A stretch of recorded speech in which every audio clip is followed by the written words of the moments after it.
मैं डॉक्टर सतीश दुबे आज व्यक्तिवाद को लेकर आपके सामने आए हैं। व्यक्तिवाद जिसे हम लैसेज LAISEZFAIRE लैसेज फेयर, इसको अंग्रेजी में कहते हैं let me alone, let me alone, let me alone, मुझे अकेला छोड़ दो, मुझे अकेला छोड़ दो। तो ये लैसेज फेयर से आया है, LAISEZFAIRE लैसेज फेयर, जिसका अंग्रेजी में कहा गया लेट मी एलोन, मुझे अकेला छोड़ दो। यानी व्यक्ति को हर तरह की स्वतंत्रता देने के पक्ष की विचारधारा, एक ऐसी विचारधारा जो व्यक्ति को हर तरह की स्वतंत्रता देना चाहती है, हर तरह की स्वतंत्रता, और राज्य के हर हस्तक्षेप को मना करती है, समाज के हर हस्तक्षेप को मना करती है। तो व्यक्तिवाद एक ऐसी विचारधारा है जो व्यक्ति की स्वतंत्रता को महत्वपूर्ण मानती है और किसी भी तरह के हस्तक्षेप का विरोध करती है, चाहे वह हस्तक्षेप राज्य का हो चाहे समाज का हो। ऐसी विचारधारा को हम व्यक्तिवाद कहेंगे। तो आपने देखा कि लैसेज फेयर, LAISEZFAIRE लैसेज फेयर, जिसका अंग्रेजी अनुवाद हुआ लेट मी एलोन, मुझे अकेला छोड़ दो। यानी व्यक्ति के जीवन में राज्य समाज का कोई हस्तक्षेप न हो, ऐसी विचारधारा को हम व्यक्तिवाद कहेंगे। अब सवाल उठता है कि इस विचारधारा आया क्यों? क्योंकि कोई तो कारण होगा, कोई कारण होगा। बिना कारण के कोई विचारधारा इतने बड़े पैमाने पर नहीं फैलेगी। पूरा यूरोप इस विचारधारा से प्रभावित हुआ और लंबे समय तक प्रभावित हुआ। तो क्यों यह विचारधारा आई? 17वीं और 18वीं सदी व्यक्तिवाद की सदी रही पूरे यूरोप में। व्यक्तिवाद की 17वीं और 18वीं सदी, 17वीं और 18वीं सदी व्यक्तिवाद की सदी रही। हुआ ये कि 15वीं 16वीं सदी में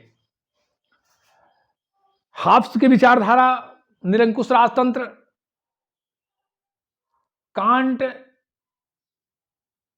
हेगल इत्यादि की बहुत सारी विचारधाराएं जो निरंकुश सत्ता का समर्थन की। विशेष रूप से हम चाहे आदर्शवादी चिंतकों की बात करें, चाहे हाब्स की बात करें, इन सभी लोगों ने निरंकुश सत्ता का समर्थन किया और इस बात का समर्थन किया कि व्यक्ति को कम से कम स्वतंत्रता मिलनी चाहिए। तो चाहे आदर्शवादी चिंतक हों, चाहे हाब्स हों, इन सभी लोगों की विचारधारा रही कि व्यक्ति को कम से कम स्वतंत्रता मिलनी चाहिए, राज्य का व्यक्ति के जीवन में हस्तक्षेप ज्यादा हो, निरंकुश सत्ता, निरंकुश सत्ता। इस निरंकुश सत्ता ने पूरे यूरोप में एक भयावह स्थिति पैदा कर दी और मनुष्य के आंतरिक चेतना को दमित और पीड़ित कर दिया। उसकी स्वतंत्रता को इतना दबा दिया कि मनुष्य की आत्मा कराह उठी और इस विचारधारा के विरुद्ध में एक ऐसी विचारधारा आई जो इस बात का बल दिया कि मनुष्य की स्वतंत्रता मिलनी चाहिए, उसे राज्य के हस्तक्षेप से मुक्त होना चाहिए। जिसने इस बात का समर्थन किया कि अच्छा यही है कि राज्य और समाज व्यक्ति के जीवन में अनावश्यक हस्तक्षेप न करे, उचित हस्तक्षेप करे, बहुत कम से कम हस्तक्षेप करे। फ्रीमैन ने कहा कि वो सरकार सबसे अच्छी है जो कम से कम शासन करती है। फ्रीमैन, वह सरकार सबसे अच्छी है जो कम से कम शासन करती है। इस विचारधारा को बल मिला कि सरकार वो अच्छी है जो कम से कम शासन करती है। तो व्यक्तिवाद का यह मानना रहा कि राज्य का, समाज का व्यक्ति के जीवन में न्यूनतम से न्यूनतम, कम से कम, जितना कम हो सके उतना हस्तक्षेप हो और व्यक्ति को अधिक से अधिक स्वतंत्रता दिया जाए। आर्थिक, सामाजिक, राजनीतिक, हर तरह की स्वतंत्रता, व्यक्तिगत, नैतिक, हर तरह की स्वतंत्रता दिया जाए। तो यह विचारधारा 17वीं और 18वीं शताब्दी में पूरे यूरोप में छाई रही। 18वीं शताब्दी के उत्तरार्ध तक यह विचारधारा छाई रही। बाद में इस विचारधारा का भी विरोध हुआ, वो तो होता ही है, सब चीजें चलती ही रहती हैं। लेकिन 17वीं और 18वीं शताब्दी में इस विचारधारा ने पूरे यूरोप में अपना वर्चस्व बनाए रखा और इस विचारधारा के आने का परिणाम था कि जो 15वीं 16वीं शताब्दी में निरंकुश सत्ताएं स्थापित हुई, जो मानव को हर तरह से राज्य के कार्यों से बांध देना चाहती थी, निरंकुश सत्ता स्थापित की, उसके ऊपर उसकी सारी स्वतंत्रता को रोक दिया, बैन कर दिया, प्रतिबंधित कर दिया। इससे पूरी मानव आत्मा करा उठी और स्वतंत्रता की मांग प्रबल हो गई और यह विचारधारा आई। अब व्यक्तिवादी विचारधारा के अनुसार राज्य के कार्य, तो व्यक्तिवादी विचारधारा है तो स्पष्ट हो गई कि व्यक्तिवाद एक ऐसी विचारधारा है, एक ऐसा चिंतन बिंदु है जहां व्यक्ति को अधिक से अधिक स्वतंत्रता मिले, राज्य का व्यक्ति के जीवन में न्यूनतम से न्यूनतम हस्तक्षेप हो, कम से कम हस्तक्षेप हो, राज्य का व्यक्ति के जीवन में कम से कम हस्तक्षेप हो, व्यक्ति को अकेला छोड़ दिया जाए, मुक्त छोड़ दिया जाए, उसे अपने फैसले स्वयं लेने दिया जाए, सही अपने फैसले के लिए वो खुद जिम्मेदार है, अपनी प्रगति के लिए अपनी प्रगति वो खुद तय करेगा, अपनी उन्नति वो खुद तय करेगा। ऐसी विचारधारा को हम व्यक्तिवादी विचारधारा कहेंगे। व्यक्तिवादी विचारधारा के अनुसार राज्य के कार्य, व्यक्तिवाद राज्य को पुलिस स्टेट के रूप में मानता है, पुलिस राज्य के रूप में, पुलिस राज्य। उसका मानना है कि राज्य एक पुलिस राज्य की तरह है, पुलिस राज्य, और राज्य को सिर्फ पुलिस राज्य का कार्य करना चाहिए, कल्याणकारी राज्य का कार्य नहीं करना चाहिए। अब पुलिस का क्या कार्य है? आंतरिक सुरक्षा, बाह्य सुरक्षा, न्याय। तो व्यक्तिवादियों ने कहा कि राज्य के कार्य, पहला कार्य है कि बाह्य सुरक्षा प्रदान करे, आंतरिक एवं बाह्य सुरक्षा प्रदान करे, बाहर से आक्रमण से रक्षा करे, आंतरिक एक व्यक्ति समुदाय के द्वारा कोई नुकसान किसी को न पहुंचाया जाए, तो बाह्य सुरक्षा और आंतरिक सुरक्षा देना राज्य का कार्य है, पहला। दूसरा, न्याय देना, किसी के साथ अन्याय न होने पाए तो न्याय प्रदान करना, और तीसरा, लोगों के द्वारा किए गए वैध समझौतों को लागू करना। कोई व्यक्ति किसी के साथ समझौता करता है तो उन समझौतों को लागू कराए। बाद में चल के आगे जे.एस. मिल ने दो कार्य और जोड़ दिए। ऑन लिबर्टी के लेखक जे.एस. मिल ने दो कार्य और सौंप दिए। पहला, असहाय और कमजोर लोगों, असहाय और दिनहीन लोगों की सहायता, विशेष करके जो शारीरिक रूप से बहुत अक्षम है उनकी सहायता। तो असहाय और दिनहीन की सहायता। दूसरा, बीमारी या आपातकाल में लोगों की सहायता, कि राज्य दो काम और करे, जो दिनहीन या शारीरिक रूप से अक्षम है उनकी सहायता कर दे, और किसी बीमारी या आपदा के समय राज्य रक्षा सुरक्षा कर दे, सहायता कर दे। दो कार्य मिलने और जोड़ दिए। तो इस तरह से व्यक्तिवादी राज्य को एक पुलिस राज्य मानते हैं, कहते हैं कि राज्य का काम सिर्फ रक्षा सुरक्षा न्याय है, लोग कल्याणकारी कार्य न उसे करना चाहिए न उसके लिए ठीक है, दोनों बातें हैं, न करना चाहिए न ठीक है। अब हम चलते हैं कि व्यक्तिवाद के मौलिक सिद्धांत। व्यक्तिवाद का मानना है कि राज्य एक आवश्यक बुराई है, राज्य एक आवश्यक बुराई है, आवश्यक भी है और बुराई भी है। आवश्यक क्यों है?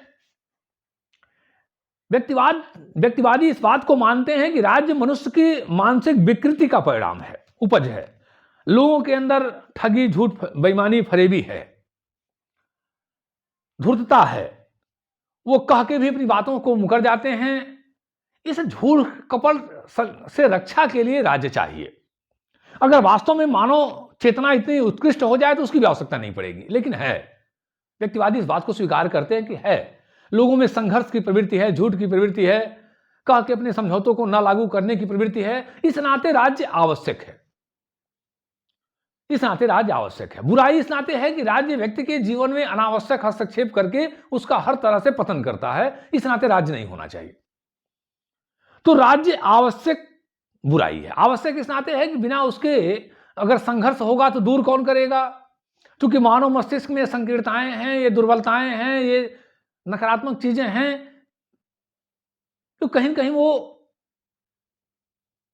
अपने लालचवश, स्वार्थवश इत्यादि भावनाओं में आकर के गलत कार्य भी कर लेता है।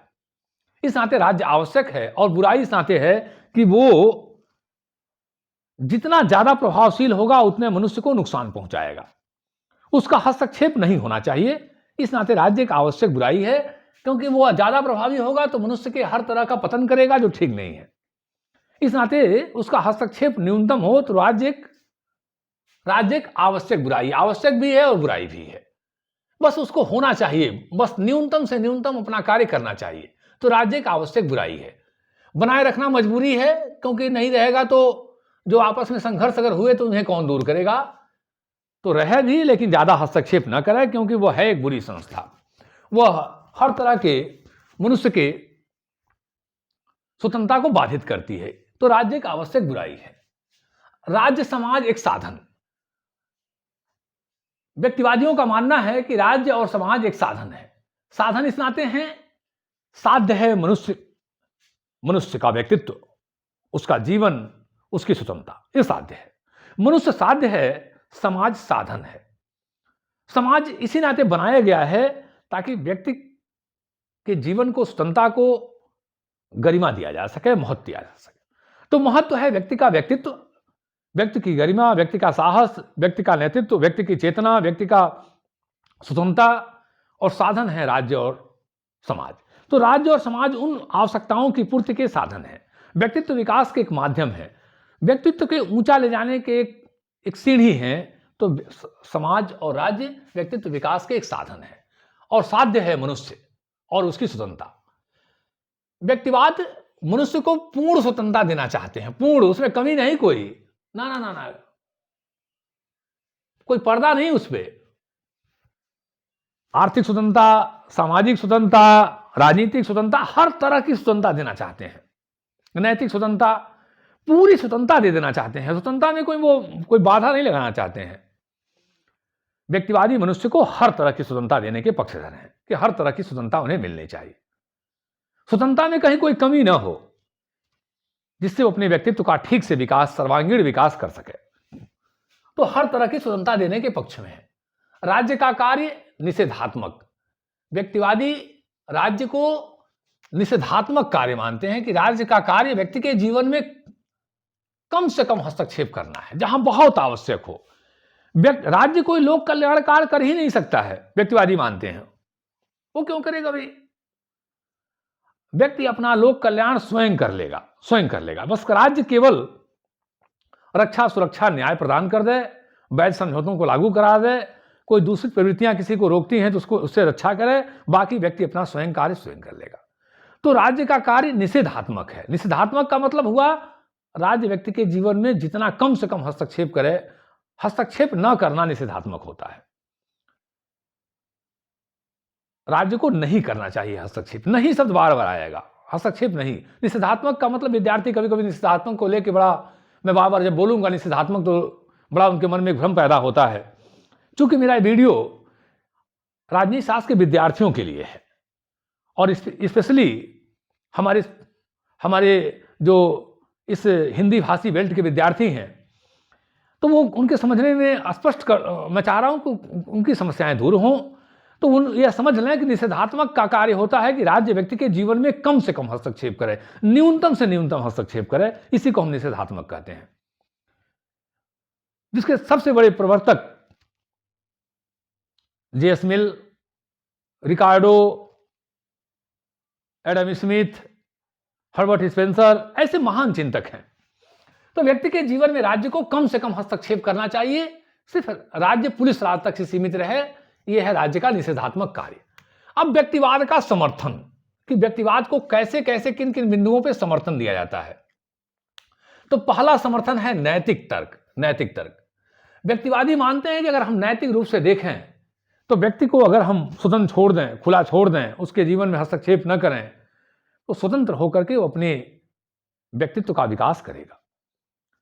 राज्य जब उसे दबाव डालेगा तो उसका व्यक्तिगत विकास नहीं हो पाएगा, क्योंकि व्यक्तिगत विकास अंतःकरण की चीज है, मनुष्य के अंदर की चीज है। उसकी स्वतंत्रता बढ़ेगी, उसका व्यक्तित्व बढ़ेगा, उसका चिंतनशीलता बढ़ेगी, उसका साहस बढ़ेगा, उसके अंदर स्वतंत्र प्रतियोगिता करने की क्षमता होगी। बहुत ध्यान रखिएगा, स्वतंत्र प्रतियोगिता, फ्री कंपटीशन की बात करता है वो व्यक्तिवादी, कि हर क्षेत्र में उसे स्वतंत्र प्रतियोगिता करने दिया जाए। तो नैतिक रूप से उचित यही है कि व्यक्ति के जीवन में राज्य हस्तक्षेप न करे, राज्य कोई दबाव न डाले।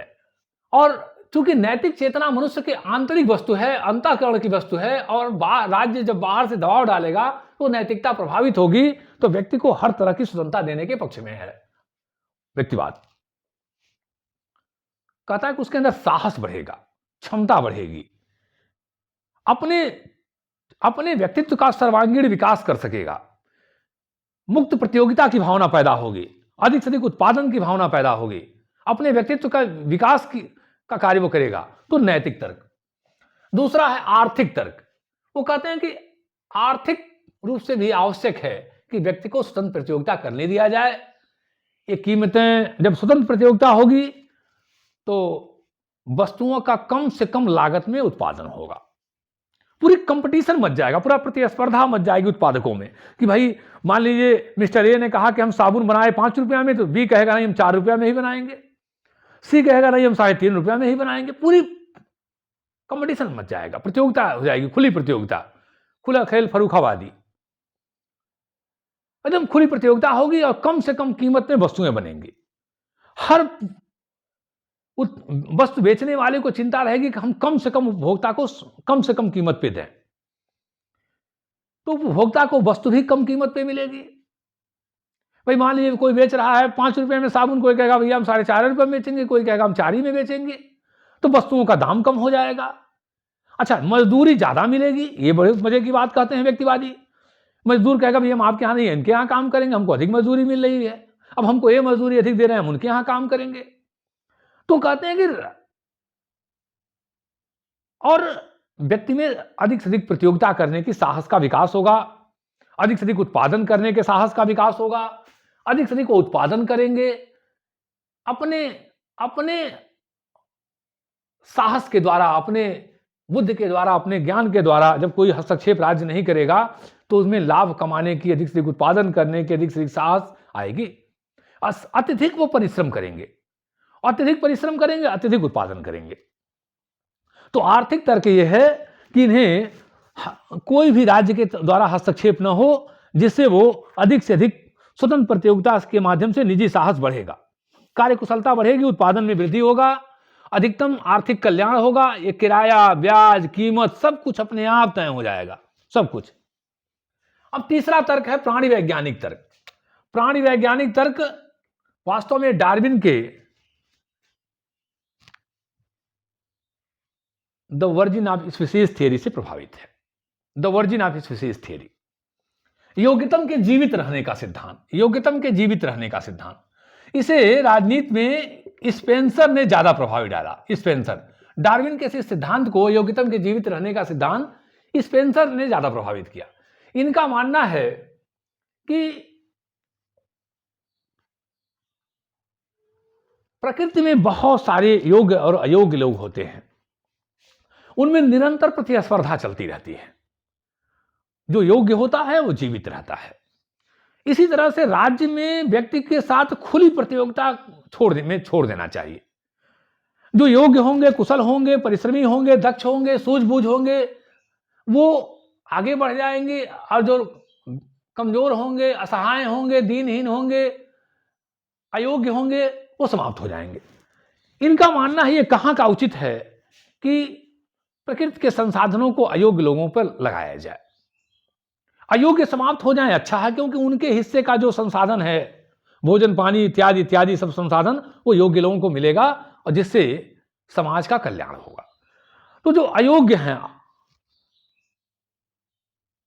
जो उस दौड़ में, प्रतियोगिता के दौड़ में आगे नहीं जा पा रहे हैं, बेहतर यही है कि उन्हें छोड़ दिया जाए उनके हाल पर। अगर वो योग्य हैं तो खुद अपने आप निकल के आगे आएंगे, अपनी प्रतिभा क्षमता बढ़ाएंगे, अपने आप को सिद्ध करेंगे, और नहीं सिद्ध कर पाते हैं, बेकार हो जाते हैं, तो उनके ऊपर अनावश्यक संसाधन क्यों लगाया जाए। तो ये योग्यतम के जीवित रहने का सिद्धांत है। इनका मानना है कि अयोग्य लोगों पे योग्य लोगों का हिस्सा पानी क्यों बर्बाद किया जाए, उनका संसाधन क्यों दिया जाए, इस नाते उनका समाप्त हो जाना ही बेहतर है। जो बेकार लोग हैं समाज में, बेकार लोगों से तात्पर्य है जो अनुत्पादक हैं वो समाप्त हो जाएं। क्या मतलब है उनका फिर? क्योंकि योग्य ही बचे, और योग्य लोगों का संसाधन इन अयोग्यों पर क्यों लगाया जाए, इस नाते प्राणी वैज्ञानिक तर्क देते हैं। राज्य की अयोग्यता का तर्क देते हैं कि राज्य अयोग्य है, राज्य कोई भी कार्य करने में असमर्थ है। मुख्य रूप से आर्थिक रूप से देखें हम तो इनका मानना है कि राज्य आर्थिक रूप से कोई काम कर ही नहीं सकता। राज्य अगर अपना कार्य क्षेत्र बढ़ाएगा तो उसे राज्य अपना कार्य करता है अपने कर्मचारियों के माध्यम से। कर्मचारी का कोई व्यक्तिगत हित तो होता नहीं है, इस नाते वो कार्य करने में उदासीन होते हैं। भाई उनका तनख्वाह तय हो गया, भाई हमको 10,000 20,000 महीना मिलना ही, ऐसा 50,000 1 लाख जो भी, तो उनको तो अपना केवल वेतन दिखाई देता है। वो तो भाई वेतन के लिए काम करेंगे, ज्यादा परिश्रम करें कम परिश्रम करें, बने रहो पगला काम करेगा अगला, और बने रहो लुल ससरी पावरफुल के सिद्धांत पे वो काम करेंगे। अरे ये मेरा अपना विचार है, इसको व्यक्तिवादियों से मत जोड़िएगा।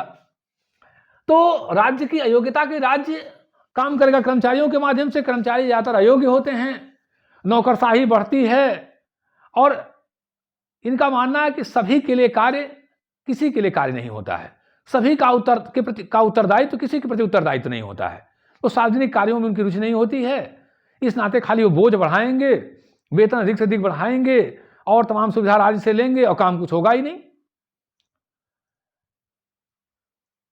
और यहां मैं अगर देखूं तो बहुत सारे सरकारी विभागों के बर्बाद होने के या बंद होने के कारण यही है कि कार्य के प्रति रुचि नहीं है कर्मचारियों की, दिन रात अपने लाभ में ही लगे रहते हैं। मैं तो देखता हूं अपने समाज में दंग आ जाता हूं, सरकारी कर्मचारियों को मैं देखता हूं कि कुछ अपवाद को छोड़ दिया, बाकी दिन रात खाली अपना वेतन सुविधा जोड़ते रहते हैं। तो इनका मानना है कि राज्य कोई भी आर्थिक कार्य करने में अयोग्य है, और राज्य के ऊपर सौंपा जाएगा तो राज्य कोई भी कार्य ठीक से नहीं कर पाएगा, कर्मचारियों को बढ़ाएगा, उनका अनावश्यक वेतन बढ़ेगा, नौकरशाही बढ़ेगी और काम कुछ नहीं कर पाएंगे ठीक से। इस नाते सब काम व्यक्तिगत रूप से छोड़ देना चाहिए। राज्य को कुछ महत्वपूर्ण काम, जैसे मुद्रा का विनिमय वगैरह हुआ, रक्षा सुरक्षा हुआ, न्याय का कार्य हुआ, वैध समझौतों को लागू करना हुआ, बस इतना ही करना चाहिए। बाकी काम सब एकदम खुली प्रतियोगिता, खुला खेल फरूखाबादी छोड़ देना चाहिए एकदम। वो करें धरें अपना, वो ज्यादा बेहतर कार्य होगा, राज्य के ऊपर अनावश्यक बोझ पड़ेगा भी नहीं। अच्छा, मुझे यहां थोड़ा सा मैकियावेली याद आ गए। मैकियावेली भी द प्रिंस में लिखते हैं कि राज्य को व्यापार उद्योग नहीं करना चाहिए। खैर, तो उपयोगिता व्यक्तिवादी राज्य की अयोग्यता का तर्क देते हैं कि राज्य कोई आर्थिक कार्य करने के लिए अयोग्य है, उसे आर्थिक कार्य दिया ही नहीं जाना चाहिए, ये कार्य व्यक्तियों के हाथों में स्वतंत्र प्रतियोगिता के आधार पर छोड़ देना चाहिए, यही ठीक रहेगा। इससे वस्तु की कीमतें गिरेंगी, उत्पादन बढ़ेगा, ये कीमत ब्याज सब कुछ अपने आप तय हो जाएगा, किराया इत्यादि सब कुछ अपने आप तय होगा। और अच्छी बात तो यह है कि कार्य भी समय से होंगे, कम कीमत पे होंगे, और नागरिकों की आवश्यकताओं की समय से पूर्ति होगी, और राज्य पे ज्यादा भार भी नहीं पड़ेगा। अनुभव का तर्क, व्यक्तिवादी मानते हैं कि अगर हम अनुभव को देखें तो राज्य ने कोई नागरिकों के जीवन में हस्तक्षेप करके कोई अच्छा कार्य किया भी नहीं है। हम इतिहास को देख लें तो राज्य जब भी जिन क्षेत्रों में भी व्यक्ति के जीवन में हस्तक्षेप करता है वो असफल ही रहा है, खास करके आर्थिक क्षेत्र में। इनका मानना है कि नेपोलियन के पतन का सबसे बड़ा कारण था कि नेपोलियन ने स्वयं अपने द्वारा और अपने बहुत सारे समर्थित यूरोपीय देशों के द्वारा ब्रिटिश माल का बहिष्कार किया। यह उसके पतन का बहुत बड़ा कारण रहा। भारत में मोहम्मद तुगलक की नीति, अलाउद्दीन खिलजी की आर्थिक नीति असफल रही। तो इस तरह से अगर हम राज्य के अनुभवों को देखें तो राज्य कोई मनुष्य के हित में कोई कार्य कर ही नहीं पाता है, विशेष करके आर्थिक कार्य तो संभव ही नहीं है। तो अनुभव के तर्क में उनका मानना है कि राज्य कोई ऐसा कार्य नहीं कर पाएगा, न कर पाया है। अब मनोवैज्ञानिक तर्क में इनका मानना है कि मनुष्य को अगर हम देखें तो मनोवैज्ञानिक स्तर पर उसे स्वतंत्र प्रतियोगिता मिले, राज्य उसके जीवन में हस्तक्षेप न करे, जिससे वो अपने व्यक्तित्व का बेहतर से बेहतर सर्वांगीण विकास करे। उसके अंदर साहस का विकास हो, मुक्त प्रतियोगिता का विकास हो, कंपटीशन की भावना आए, अधिक से अधिक उत्पादन की भावना आए, अधिक से अधिक कार्य क्षमता आए, दिन रात काम करेगा अपने लाभ के लिए। तो जब अपने लाभ के लिए मनुष्य अधिक से अधिक कार्य करेगा, अपनी क्षमता लगाएगा, साहस बढ़ाएगा, साहसी की भूमिका बढ़ेगी, खुली प्रतियोगिता होगी, कोई रोक टोक राज्य के द्वारा नहीं होगा, तो अधिक से अधिक उत्पादन होगा, लोग आगे बढ़ेंगे। और अगर राज्य अनावश्यक लोगों को, जो परिश्रमी लोग हैं, उनके कमाए धन को लोग अयोग्य लोगों में बांटेगा, उनको देगा, तो इससे जो जो परिश्रमी लोग हैं उनका मनोबल गिरेगा, उनका कार्य क्षमता गिरेगी, वो उदासीन होंगे। और ये अच्छी बात भी नहीं है कि ऐसे नकारा लोगों को ज़्यादा सुविधा दिया जाए। तो परिश्रमी, मितव्ययी, सूझवान और आविष्कारक मनुष्य बढ़ेंगे, और नहीं अगर राज्य ऐसे ही सबको बांटता रहे रेवड़ी, तो इससे परिश्रमी, सूझबूझ, योग्य लोगों की क्षमता घटेगी। इस नाते आवश्यक है, मनोवैज्ञानिक तर्क है, राज्य व्यक्ति के जीवन में कोई हस्तक्षेप न करे, खुली प्रतियोगिता चलने दे, जिससे मितव्ययी, साहसी, आविष्कारक, अधिक से अधिक उत्पादन करने वाले लोगों की संख्या में वृद्धि हो। तो ये इनका समर्थन है, व्यक्तिवाद का समर्थन है अपने पक्ष में। अब हम चलेंगे व्यक्तिवाद की आलोचना की तरफ। भाई बात तो बहुत हुई, लेकिन राजनीति में आलोचना का भी बहुत बड़ा महत्व है। बिना आलोचना के अच्छा नहीं लगता है, और आवश्यक भी है, और होना भी चाहिए।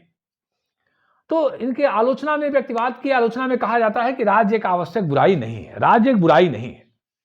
राज्य ने व्यक्ति के जीवन को अगर हम देखें, इनके आलोचक कहते हैं कि राज्य एक बुराई नहीं है, बल्कि राज्य ने व्यक्ति के जीवन को, खास करके कमजोर वर्गों के जीवन को अच्छा बनाया है। राज्य व्यक्ति के जीवन में हस्तक्षेप के माध्यम से, यहां हमको टी.एच. ग्रीन साहब याद आ गए। ग्रीन ने कहा कि राज्य व्यक्ति के जीवन में हस्तक्षेप करके व्यक्ति के जीवन की उत्कृष्टता को, स्वतंत्रता को बढ़ाया है। और अरस्तु ने कहा है कि राज्य व्यक्ति के कल्याण के लिए आया है, और उसका नैतिक सर्वांगीण विकास उसका दायित्व है, उसे करना है। तो ग्रीन का मानना है कि राज्य एक बुराई नहीं है, बल्कि राज्य मनुष्य के हित में है। व्यक्तिवाद के आलोचक कहते हैं कि राज्य मानव स्वतंत्रता का विरोधी नहीं है,